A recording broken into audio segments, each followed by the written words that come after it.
ఉద్యోగ కార్మిక సంఘ నాయకులకు, పెద్దలకు, బీసీవై పార్టీ నాయకులు, కార్యకర్తలు, అభిమానులు, నా అన్నదమ్ముల అక్క చెల్లెలకు అందరికీ పేరు పేరున హృదయపూర్వక నమస్కారం తెలియజేస్తూ,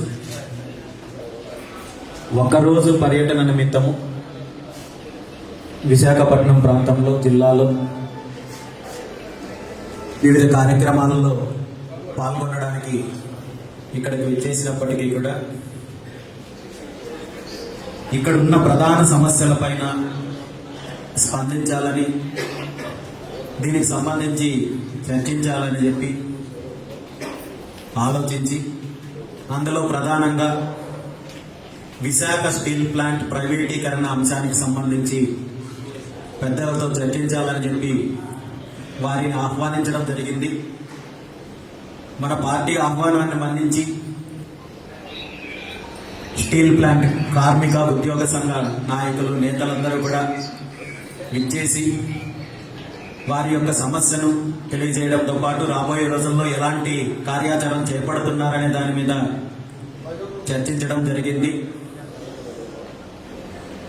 మామూలుగా ఏదైనా ఒక ప్రభుత్వ రంగ సంస్థను ప్రైవేటీకరణ చెయ్యాలి అంటే అందులో ప్రధానంగా ప్రభుత్వం తీసుకొని వచ్చే కారణం ఏంటంటే, ఈ సంస్థ నష్టాల్లో ఉంది, ఈ సంస్థను మేము నడిపించడానికి నిధులు లేవు, ప్రభుత్వానికి ఇబ్బంది ఉంది కాబట్టి ఈ సంస్థాన్ని ప్రైవేటు పరం చేస్తున్నామని చెప్పి ప్రభుత్వాలు ప్రకటిస్తున్నాయి. ఇంకా చెప్పాలంటే ప్రైవేటు రంగంలో, ప్రభుత్వ రంగంలో ఉన్న ఎన్నో సంస్థలు వేల కోట్ల రూపాయల అప్పులు ఉన్నప్పటికీ కూడా, వేల కోట్ల నష్టాలు ఉన్నప్పటికీ కూడా వాటి వేటి జోలికి కేంద్ర ప్రభుత్వం కానీ రాష్ట్ర ప్రభుత్వాలు కానీ వెళ్ళడం లేదు. కానీ ఆంధ్రప్రదేశ్ రాష్ట్రంలో కేవలం ఇది విశాఖపట్నానికో లేదా ఉత్తరాంధ్ర ప్రాంతానికో సంబంధించిన అంశం కాదు. విశాఖ ఉక్కు ఆంధ్రుల హక్కు అని తెలుగు రెండు రాష్ట్రాల్లో ఉన్న ప్రతి ఒక్కరికి కూడా నా సొంతం ఇది అని భావించే విశాఖ స్టీల్ ప్లాంట్ మీద కొంతమంది యొక్క బడాబాబుల కన్నుబడి కుట్రబడి దీనిని ప్రైవేటీకరణ చేయాలనే ఒక రకమైన కుట్రకి తెరదీశారు సుమారు 2021లో. దీనికి కారణము విశాఖ స్టీల్ ప్లాంట్ నష్టాల్లో ఉందనో, నడిపించడం లేదనేది కారణం కాదు. ప్రభుత్వంలో ఉన్న వాళ్ళు లేదా దీన్ని సమర్థిస్తున్న వాళ్ళు ఎలాంటి కారణాలు చెప్పినప్పటికీ కూడా దీని వెనకున్న ప్రధాన కారణము, కుట్ర ఏంటంటే, విశాఖ స్టీల్ ప్లాంట్ ఈరోజు ఎంతో మంది త్యాగాలతో, పోరాటాలతో, అదేవిధంగా ప్రధానంగా ఇంతకు ముందు పెద్దలు చెప్పినట్టు ఈ ప్రాంతానికి సంబంధించిన వేలాది మంది రైతులు తన భవిష్యత్తును, తన పిల్లల భవిష్యత్తును పణంగా పెట్టి ఇక్కడ ఒక స్టీల్ ప్లాంట్ వస్తే మా భవిష్యత్తు బాగుంటుంది, మా పిల్లల భవిష్యత్తు బాగుంటుంది అని చెప్పి వాళ్ళ పొలాలు, భూములు 1000-2000 ఎకరాకి అప్పచెప్తే ఈరోజు ఈ ప్రాంతంలో విశాఖ స్టీల్ ప్లాంట్ కి సంబంధించిన ఆస్తులు కావచ్చు, దానికి సంబంధించిన మిగిలిన వేలాది కోట్లు, లక్షల కోట్ల రూపాయల వాల్యూ ఉన్న ఆస్తులన్నింటినీ కూడా కేవలం కాజేయడానికి పన్నిన కుట్ర మాత్రమే ఇది తప్ప స్టీల్ ప్లాంట్ ని కాపాడడానికో లేదా నష్టాన్ని పూర్తి చేయడానికో లేదా దానికి సంబంధించిన మరొక అంశమో కాదనేది ఈరోజు మనం గుర్తించాం. స్టీల్ ప్లాంట్ కి సంబంధించిన ఆస్తులను కాజేసి తద్వారా వేలాది మంది, లక్షలాది మంది ప్రత్యక్షంగా పరోక్షంగా స్టీల్ ప్లాంట్ మీద ఆధారపడి బ్రతుకుతున్న వాళ్ళందరి జీవితాల్ని రోడ్డు మీదకి తీసుకురావాలని కుట్ర పన్నితే, గతంలో ఎన్నికలకు ముందు అధికారంలోకి రావడానికి కూటమి పార్టీలు ఇదే స్టీల్ ప్లాంట్ కార్మికులకు, స్టీల్ ప్లాంట్ కి సంబంధించిన ఉద్యోగస్తులందరికీ కూడా హామీలు ఇవ్వడం జరిగింది. మేము అధికారంలోకి వస్తే స్టీల్ ప్లాంట్ ప్రైవేటీకరణను అడ్డుకుంటాము, వ్యతిరేకిస్తాము, ఉద్యోగస్తులకు, కార్మికులకు న్యాయం చేస్తాము, మీరు ధైర్యంగా ఉండండి అని చెప్పి ఎన్నికలకు ముందు ఇదే తెలుగుదేశం పార్టీ హామీ ఇచ్చింది, ఇదే జనసేన పార్టీ హామీ ఇచ్చింది.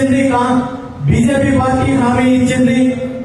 కానీ ఎన్నికలు అయిపోయిన తర్వాత వీళ్ళందరూ కూడా తేలుగుట్టిన దొంగల్లాగా స్టీల్ ప్లాంట్ విషయంలో ఏ ఒక్కరు నోరు మెదపకపోగా కేంద్ర ప్రభుత్వము ఈ రోజు సుమారు 40 విభాగాలలో ప్రైవేటీకరణ చేయడానికి నోటిఫికేషన్ ఇచ్చిన తర్వాత కూడా సుమారు 5,000 మంది ఉద్యోగస్తులను తొలగించే కార్యక్రమం చేసినప్పటికీ కూడా రాష్ట్ర ముఖ్యమంత్రి చంద్రబాబు నాయుడు గారు గాని దీని మీద నేను ఇంతకు ముందు పోరాటం చేస్తాను, మీకు అండగా నిలబడతానని చెప్పి అధికారంలోకి వచ్చిన ఉప ముఖ్యమంత్రి పవన్ కళ్యాణ్ గారు గాని, తెలుగుదేశం పార్టీ నాయకులు గాని, జనసేన పార్టీ నాయకులు గాని, బీజేపీ పార్టీ నాయకులు గాని మాట్లాడకపోవడము ఎంత నీచమైన కార్యక్రమం అనేది మనము ఈ సందర్భంగా గుర్తు చేసుకోవాలి.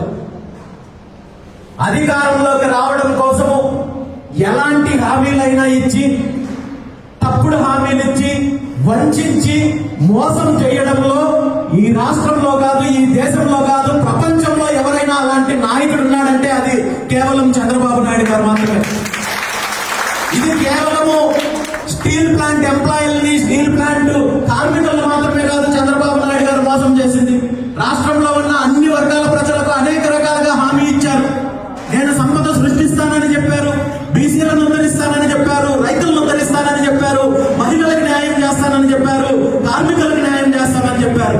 తీరా అధికారంలోకి వచ్చిన తర్వాత, అధికారంలోకి వచ్చిన 14 నెలల కాలంలో 1,30,000 కోట్ల అప్పులు తీసుకొని వచ్చి ఈ రోజు పథకాలు అమలు చేయాలంటే డబ్బులు లేవు, అభివృద్ధి చేయాలంటే డబ్బులు లేవు, ప్రాజెక్టులు కట్టాలంటే డబ్బులు లేవు అని చెప్పి ప్రజల్ని ఏమారించే కార్యక్రమం చేస్తూ ఈ రోజు విశాఖ స్టీల్ ప్లాంట్ లాంటి లాభాల్లో నడుస్తున్న సంస్థలను కేంద్ర ప్రభుత్వం ప్రైవేటీకరణ చేస్తున్నామంటే కనీసం దాన్ని అడ్డుకునే ప్రయత్నం కూడా చేయలేదంటే 100% విశాఖ ఉక్కు ప్రైవేటీకరణలో ఈ కుట్రలో చంద్రబాబు నాయుడు గారి భాగస్వామ్యం ఉంది. నిజంగా మీ భాగస్వామ్యం లేదంటే, మీ ఇన్వాల్వ్మెంట్ లేదు అంటే మీరు కేంద్ర ప్రభుత్వంతో మాట్లాడండి. కేంద్ర ప్రభుత్వంలో ఈ రోజు తెలుగుదేశం పార్టీ కీలకంగా వ్యవహరిస్తున్నారు. మీ మద్దతుతో కేంద్రంలో బీజేపీ పార్టీ అధికారంలో ఉంది. నిజంగా చంద్రబాబు నాయుడు గారికి చిత్తశుద్ధి ఉంటే, కేంద్ర ప్రభుత్వంతో పోరాడగలిగితే ఖచ్చితంగా విశాఖ స్టీల్ ప్లాంట్ ప్రైవేటీకరణను అడ్డుకోవడము చంద్రబాబు నాయుడు గారికి అసలు విషయమే కాదు. ఈ విషయాన్ని తెలుగుదేశం పార్టీకి సంబంధించిన నాయకులు గతంలో ఎవరైతే మాట్లాడారో, ఈ రోజు కేంద్ర ప్రభుత్వంలో కేంద్ర కేబినెట్ లో ఉంటున్న మంత్రి ఉన్నారు, ఇదే ప్రాంతానికి సంబంధించిన మంత్రి ఉన్నారు, వీళ్ళందరూ కూడా గతంలో విశాఖ స్టీల్ ప్లాంట్ కి మద్దతుగా మాట్లాడిన వాళ్ళే. మరి ఈ రోజు ఎందుకు మౌనంగా ఉంటారన్నారనే విషయాన్ని సమాధానం చెప్పాల్సిన బాధ్యత మీకుంది. తెలుగుదేశం పార్టీ కానీ లేదా జనసేన పార్టీ కానీ నాయకులు కానీ స్పందించినా స్పందించకపోయినా ఈ సందర్భంగా మీ అందరికీ నేను ఒక్కటే చెప్తున్నాను, విశాఖ స్టీల్ ప్లాంట్ ఉద్యోగులకు, కార్మికులకు బీసీవై పార్టీ పూర్తి స్థాయిలో అండగా ఉంటుంది. మీరు చేసే ఉద్యమానికి 100% అన్ని రకాలుగా ఏ రకంగా కావాలన్నా మద్దతు ఇవ్వడానికి బీసీవై పార్టీ సిద్ధంగా ఉంది. రాబోయే రోజుల్లో ఈ ప్రైవేటీకరణను అడ్డుకోవడానికి మీరందరూ చేసే ఎలాంటి కార్యక్రమానికైనా, ఎలాంటి ఉద్యమానికైనా బీసీవై పార్టీ